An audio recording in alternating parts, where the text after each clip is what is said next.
Sabe, quando a gente pensa na recuperação depois de um grande desastre ambiental, a primeira imagem que costuma vir à cabeça é muito física, né? É uma coisa muito tátil. Uhum. A gente logo imagina um monte de trator trabalhando, muito cimento sendo misturado. Exato. Engenheiros correndo com plantas na mão de um lado para o outro. O foco da nossa imaginação e da própria mídia fica totalmente na infraestrutura. O que, parando para pensar, faz todo sentido prático. É o nosso instinto mais imediato de sobrevivência atuando em uma escala muito grande. Tipo, o ambiente físico quebrou. Então a gente precisa de engenharia e material de construção para consertar logo. Pois é, uma cidade inteira sofre um impacto brutal e a resposta padrão dos governos costuma seguir uma lógica que é quase matemática. O raciocínio básico é, bom, se o dano foi puramente material, a solução é mandar muito dinheiro para lá, reconstruir o que caiu e construir abrigos emergenciais o mais rápido que der. Sim, é a receita padrão do mundo todo. Só que a nossa imersão de hoje levanta uma dúvida muito, mas muito séria sobre essa matemática. Será que só injetar dinheiro, empilhar tijolo e pedir para as pessoas preencherem formulários de auxílio é realmente suficiente para devolver a qualidade de vida para quem sobreviveu a algo tão extremo? Essa é a grande questão. E é isso que define de verdade o sucesso ou o fracasso de uma ajuda governamental. Nós temos essa tendência de achar que a reconstrução visível da casa de alguém significa automaticamente a reconstrução interna daquela pessoa. Mas como vamos ver, os dados mostram que a realidade é bem mais complexa. Com certeza. E para não ficarmos só no achismo de sempre, nós vamos mergulhar fundo em dados reais. A nossa base para a conversa de hoje é um artigo científico extremamente revelador. Um artigo de peso, diga-se de passagem. Sim, o título original é Preditores da Qualidade de Vida em Vítimas de Desastres, uma análise multinível de fatores individuais, comunitários e políticos. É um estudo conduzido pelos pesquisadores Hyun Jae Park e Myung-Suk Yoon. Eles são do Departamento de Bem-Estar Social da Universidade Nacional de Chongbuk, que fica lá na Coreia do Sul. E vale destacar que esse trabalho acabou de ser publicado agora, no ano de 2026, no periódico científico da editora Elsevier chamado International Journal of Disaster Risk Reduction. É uma fonte muito robusta. Demais. E a grande missão dessa nossa análise de hoje é tentar entender, olhando para esses dados concretos, como a mente de quem sobreviveu, a comunidade que está em volta e as decisões políticas do Estado se misturam na vida real. É tentar decifrar quem consegue se reerguer e quem, infelizmente, acaba ficando pelo caminho. E como esse cruzamento de dados tira muito do peso das suposições que a gente costuma fazer. Exatamente. E antes da gente entrar de cabeça nesses dados, fica aqui um convite super rápido para quem está nos acompanhando. Se essa nossa análise trouxer reflexões úteis para o seu dia, aproveite para seguir o nosso canal, curtir este conteúdo e compartilhar com outras pessoas. Isso mesmo. É uma ação simples, mas que ajuda demais a espalhar informação com base científica para muito mais gente. A ciência precisa desse empurrãozinho. Bom, voltando para o nosso cenário. Para saber como a recuperação funciona nas ruas, na vida real, a pesquisa não podia olhar para um evento pequeno. Os autores pegaram dados da terceira pesquisa longitudinal sobre mudanças na vida de vítimas de desastres. Que foi conduzida pelo governo sul-coreano lá no final de 2018. Isso. Eles entrevistaram 1.078 adultos e todos eles tinham sobrevivido a desastres ambientais severos no ano anterior, em 2017. E a gente está falando de eventos bem variados, tipo chuvas fortes, incêndios florestais e terremotos. E tem um detalhe metodológico aí que, para quem gosta de pesquisa, faz toda a diferença. Essas pessoas não estavam todas amontoadas na mesma cidade. Elas estavam espalhadas por 14 áreas de governos locais diferentes. O que é genial, né? Muito. Porque isso permite que a pesquisa não avalie apenas o trauma interno da pessoa afetada, mas também como as regras e os orçamentos de prefeituras completamente diferentes afetaram a recuperação na prática. E isso nos leva à tal da análise multinível que a gente citou no título do artigo. Eu gosto de pensar nisso usando uma analogia. Imagina que a gente está tentando entender a saúde de uma grande floresta. Se a gente quiser saber por que algumas árvores estão fortes e outras estão secando, não adianta a gente pegar e olhar só para a folha de uma árvore isolada. Isso seria olhar apenas para o indivíduo. O que deixaria de fora todo o resto do ecossistema. Exato. E, por outro lado, também não adianta a gente olhar só para o clima geral daquela região e achar que isso explica o estado de cada plantinha. O clima representa as políticas públicas gerais. Sim, a visão macro. Para a gente ter a resposta verdadeira, precisamos analisar como o clima afeta a umidade daquele solo específico e como esse solo afeta a raiz de cada árvore de forma simultânea.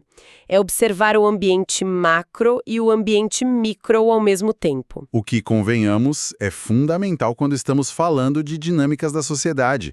O erro mais comum que os governos cometem é justamente separar a psicologia de uma família traumatizada do orçamento gigantesco que a prefeitura aprovou para a região. Tratando as duas coisas em caixinhas separadas. Isso. A análise multinível cruza as duas coisas sem cerimônia. Ela mostra como a saúde mental e o fundo governamental se esbarram ou às vezes até colidem no mundo prático. Então, seguindo essa lógica da floresta, vamos começar olhando para a base de tudo. Antes do dinheiro do governo chegar caindo de cima, quem é a pessoa que está sofrendo o impacto ali embaixo? É o perfil humano da tragédia. O artigo detalha umas características demográficas que são bem marcantes. Os dados mostram que sobreviventes mais velhos, pessoas que tiveram menos oportunidades de estudo e que tinham uma renda mensal mais baixa antes de tudo acontecer, relataram uma qualidade de vida muito, muito menor depois do desastre ambiental. O que reforça uma realidade dura, mas que não pode ser ignorada. Pois é. E as mulheres também relataram uma dificuldade bem maior de recuperação do que os homens, segundo a pesquisa. É o que chamamos de amplificador de danos. Se a pessoa já tinha poucos recursos ou já enfrentava um monte de barreiras sociais antes do evento, a capacidade dela de absorver o impacto de um desastre ambiental é drasticamente reduzida. A desigualdade prévia joga contra ela. Com certeza. Mas sabe, além dessa questão demográfica, os dados trazem um outro ponto que eu achei super curioso. Tem a ver com o tipo do evento ambiental. As vítimas de terremotos relataram uma qualidade de vida bem pior na recuperação do que as pessoas que enfrentaram os incêndios florestais ou as chuvas fortes. Interessante, não é? Muito. Eu fiquei me perguntando o que difere tanto o impacto de um terremoto na mente humana em comparação, por exemplo, com o estrago de uma chuva muito forte. O estrago material não pode ser parecido? Pode. O estrago físico, sim. Mas a diferença principal para o cérebro humano está na imprevisibilidade absurda e na quebra da confiança no nosso ambiente primário. Como assim ambiente primário? Pensa bem, com chuvas muito severas, por mais devastadoras que elas sejam, geralmente a gente tem algum nível de alerta, por menor que seja. Horas antes, o céu escurece bastante, a previsão do tempo avisa no jornal, a comunidade se agita, existe um prelúdio. Faz sentido. A água vai subindo aos poucos em muitos casos. Já o terremoto ataca de surpresa a nossa noção mais, digamos, elementar de estabilidade. O chão debaixo dos nossos pés é a coisa mais firme e confiável que o nosso cérebro conhece desde o dia em que a gente nasce. Quando esse chão simplesmente balança com violência e racha do nada, o impacto psicológico é absurdamente profundo. Nossa, é uma perda instantânea de controle sobre a própria realidade. Exato. A própria realidade se torna uma ameaça que você não pode prever de jeito nenhum. Caramba, faz muito sentido visto por esse ângulo. Mas avançando um pouco, o estudo não foca só em apontar o dedo para vulnerabilidades, né? Existe um lado mais luminoso nesses dados, que é a força da comunidade que fica ao redor dessas vítimas. Sim, o lado social da recuperação. E a modelagem matemática deles provou, com números muito sólidos, que altos níveis de participação social, o apoio prático das pessoas próximas e aquela sensação genuína de pertencer a uma comunidade forte elevam muito a qualidade de vida de quem foi afetado. Mas aqui eu vou confessar que gosto de fazer o papel de advogada do diabo na nossa análise. Manda ver. Porque às vezes falar de apoio comunitário soa muito como uma coisa de filme, sabe? Uma coisa só bonita de se dizer. É a imagem daquele vizinho que traz uma garrafa de café pra você, um ombro amigo pra chorar. A visão meio romantizada da tragédia. Isso. A minha pergunta prática, olhando os dados, é: esse apoio social é só um conforto emocional passageiro ali na primeira semana? Ou ele realmente tem um peso prático, material, para ajudar alguém a reconstruir a vida depois de perder absolutamente tudo? É uma ótima pergunta, porque a gente tem muita tendência a ver o apoio social só como abraço e sentimento. Mas os dados coreanos confirmam que esse apoio tem um peso logístico enorme. Ah, é? Muito grande. O tecido social age quase como uma rede de segurança operacional mesmo. O apoio não é só o ombro para chorar. É o vizinho que pega uma enxada e ajuda a limpar o seu terreno. É a comunidade do bairro se organizando em reuniões rápidas para pressionar a prefeitura, sabe? Para cobrar para que as obras certas sejam feitas nas ruas certas. Entendi. É o que o pessoal da sociologia chama de capital social. Exatamente. Evidentemente, capital social não substitui o teto de uma casa nem o prato de comida, mas forma toda a base de organização para a recuperação. Uma comunidade que conversa entre si, que se articula, consegue otimizar muito as informações e usa os poucos recursos que restaram muito melhor do que se fossem indivíduos de portas fechadas tentando resolver tudo completamente isolados. Nossa, muito interessante. O que já nos prepara perfeitamente para a virada mais surpreendente de toda essa pesquisa. A gente já viu que a renda das pessoas importa, a idade importa muito e a união dos vizinhos importa muito. Mas e a resposta padrão que a gente comentou lá no começo da imersão? O dinheiro pesado vindo do Estado. Agora a gente chega na segunda camada daquela nossa floresta. O clima geral ditando as regras de cima para baixo. O estudo avaliou a fundo as finanças daquelas 14 regiões afetadas na Coreia do Sul. E o resultado esperado se confirmou em partes. Investir em gestão geral e garantir abrigos temporários que ofereçam uma metragem maior e mais confortável por pessoa melhora sim a qualidade de vida. Ter um teto emergencial menos apertado ajuda, e isso é o básico do básico. Sim, a infraestrutura preventiva e os abrigos um pouco mais bem planejados trazem aquele alívio imediato negável. Mas o foco central do estudo, a grande lupa deles, se voltou para uma outra métrica, que é o repasse de dinheiro diretamente para as despesas de recuperação individual. É o auxílio financeiro caindo direto na conta da vítima para ela reconstruir a própria casa e a vida pessoal dela. Isso mesmo. E aqui os dados simplesmente viram de cabeça para baixo tudo que a gente esperava de uma política pública de socorro. Os autores descobriram que existe um fator no meio dessa equação que muda completamente, radicalmente, o efeito que esse dinheiro tem na pessoa. E esse fator central é o trauma psicológico. Exato. Esse achado é provavelmente a contribuição clínica mais importante de todo o artigo. Eles perceberam um padrão bem nítido. Para as vítimas que não apresentavam sintomas severos de transtorno de estresse pós-traumático, receber esse auxílio financeiro alto do governo funcionava perfeitamente bem. A qualidade de vida delas subia a ladeira acima. A lógica funcionando. O dinheiro caía na conta bancária, elas compravam tijolo, contratavam serviço de pedreiro e a vida aos pouquinhos andava para frente. Exatamente.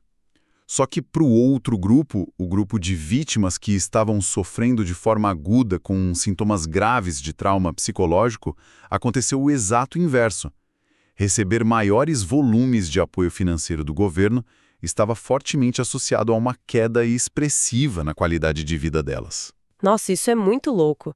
Aumenta o dinheiro injetado pelo governo e o bem-estar da pessoa despenca. Despenca. O dinheiro gerava um agravamento na vida delas. Soa extremamente contraintuitivo, né? Porque, poxa, se a pessoa perdeu tudo na chuva ou no terremoto e ela já tá traumatizada e desesperada, a intuição diz que receber dinheiro rápido e farto deveria ser o maior alívio possível.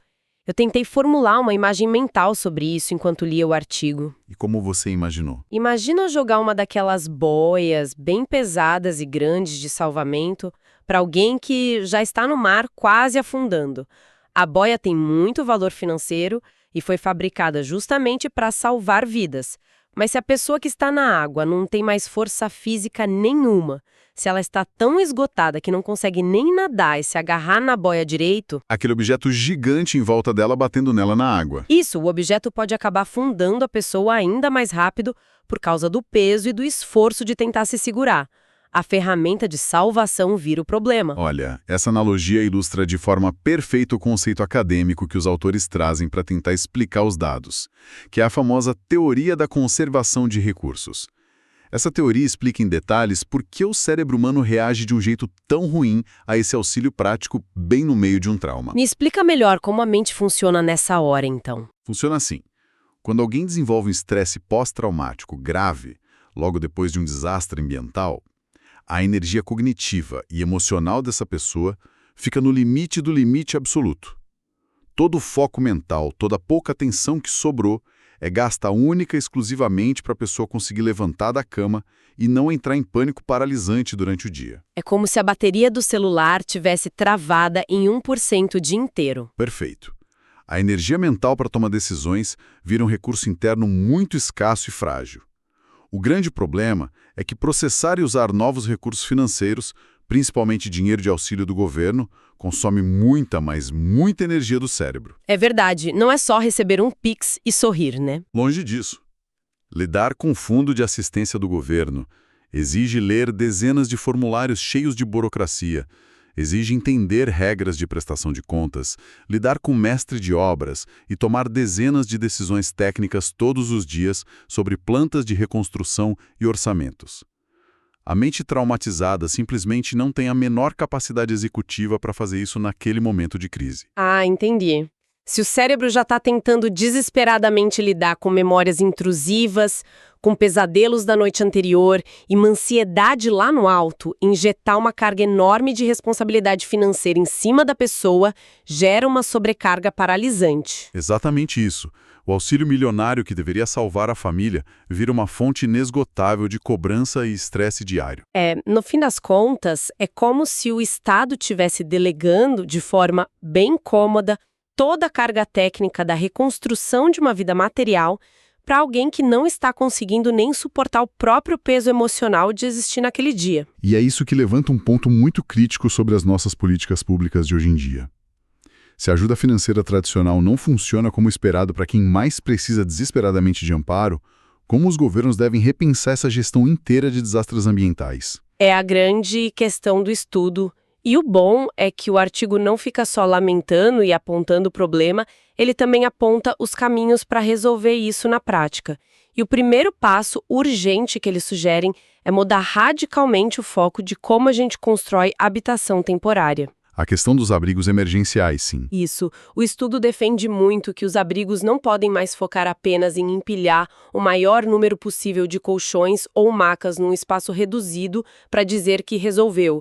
Eles precisam, por lei, obedecer a padrões rígidos de dignidade e principalmente de privacidade. Porque, normalmente, o que a gente vê na TV é a resposta emergencial colocando dezenas ou centenas de famílias amontoadas dentro da quadra de um ginásio de esportes da prefeitura, todo mundo dividindo o mesmo ar, com zero barreira acústica e sem privacidade nenhuma nem para conseguir chorar a perda da casa em paz. É subhumano, e os números da pesquisa provam que tratar esses alojamentos como meros depósitos de gente e não como um espaço de alívio apenas agrava o trauma de todo mundo. Com certeza. Se a pessoa que perdeu tudo vai passar semanas ou às vezes até meses ali dentro, aquele espaço tem que oferecer acolhimento real para a mente. Sem privacidade e sem silêncio básico, ter um sono restaurador é impossível. E aí os sintomas daquele estresse pós-traumático que a gente falou só disparam. As legislações precisam garantir que os abrigos sejam ambientes que ajudem a estabilizar o estado nervoso das pessoas, e não locais barulhentos que prolonguem aquela sensação de confinamento e desespero. Outra mudança prática que o estudo traz como recomendação forte tem a ver com como aquele dinheiro geral, macro, é distribuído.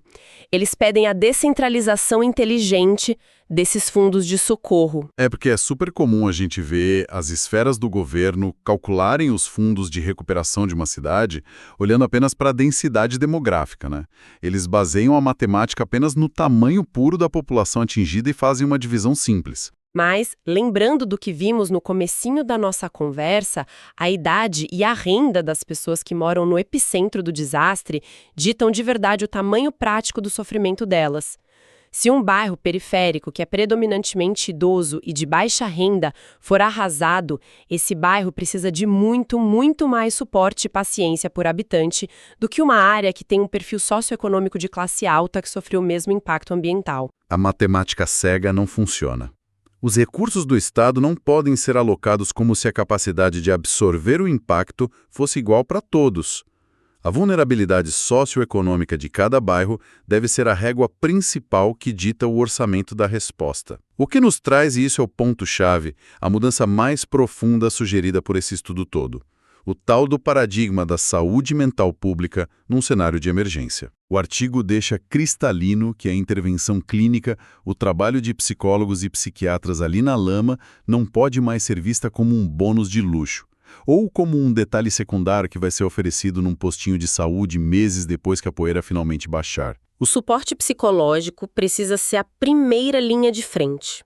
Os autores sul-coreanos defendem com veemência que triagens obrigatórias e super proativas de saúde mental sejam aplicadas de imediato em toda a comunidade afetada, já no primeiro dia.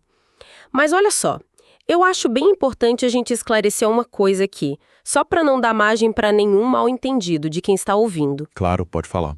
Quando a gente explicou que o artigo comprova que receber muito dinheiro piora, de fato, a vida da vítima traumatizada, isso quer dizer, de alguma forma, que o governo deveria segurar ou bloquear o auxílio financeiro dessas pessoas quando elas forem diagnosticadas com um trauma severo? Olha, de jeito nenhum, é vital mesmo a gente deixar isso super esclarecido. Os autores não sugerem, em nenhum momento ou parágrafo, congelar o acesso aos direitos legais ou financeiros das vítimas. De forma alguma. Ah, perfeito. Mas qual é a solução, então? O que os dados gritam pra gente é que a saúde mental equilibrada da pessoa é o verdadeiro motor de toda a reconstrução física. Portanto, o que eles sugerem é que o suporte psicológico e médico contínuo precisa caminhar lado a lado, de mãos dadas, com o repasse financeiro servindo como uma espécie de base para ele. Uma coisa não pode excluir a outra de jeito nenhum. O auxílio financeiro forte e a terapia intensiva precisam funcionar de forma interdependente. Entendi. Então, em vez da prefeitura apenas depositar o dinheiro na conta de um sobrevivente altamente traumatizado e basicamente desejar boa sorte para ele no meio de uma papelada sem fim, a assistência precisa ser conjunta do começo ao fim. Exato. O sistema de saúde atua rápido para ir recuperando aos poucos a capacidade executiva de decisão daquela pessoa, para que aí sim, no tempo certo, ela consiga pegar aquele dinheiro público e consiga usar o recurso sem entrar em colapso nervoso no meio de uma obra. É um raciocínio muito elegante. O cuidado com a mente humana precisa ocorrer junto, no mesmo cronograma que o cuidado da alvenaria das casas. Requer uma política pública incrivelmente mais humana e atenta aos detalhes. O Estado moderno precisa equipar as suas frentes de resposta para resgatar primeiro a capacidade interna daquela pessoa de conseguir operar no mundo novamente. Ela tem que ter o fôlego emocional devolvido a ela para conseguir administrar a própria reconstrução física sem ser totalmente esmagada pelo peso dos processos burocráticos.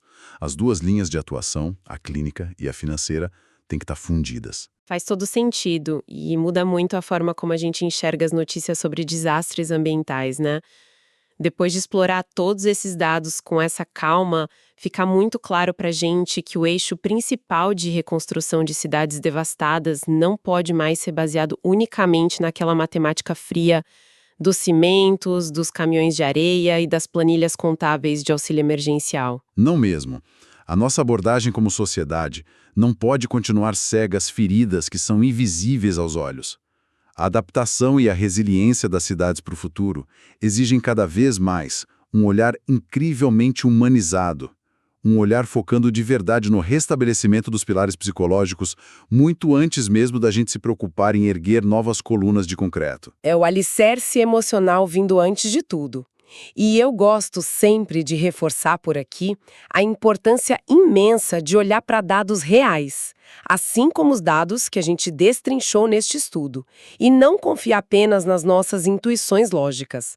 O trabalho dos pesquisadores sul-coreanos é absurdamente relevante. Ele funciona como um roteiro prático e cientificamente validado, excelente para gestores públicos, assistentes sociais e defesas civis no mundo todo. É um trabalho que serve de bússola, sabe? Principalmente para governos não desperdiçarem recursos financeiros preciosos em ações afobadas, que na prática, em vez de salvar, não ajudam quem está no limite do desespero precisando de amparo real. Verdade. Bom, para quem está ouvindo a gente, eu quero deixar um pensamento provocado por essa dinâmica tão fascinante do cérebro humano que nós discutimos hoje. Uma reflexão final. Nós vimos que a capacidade dessas vítimas de usar recursos externos, financeiros e seguir a vida para frente dependia de como o sistema nervoso delas estava organizado lá dentro, né? Dependia diretamente do nível interno de energia mental.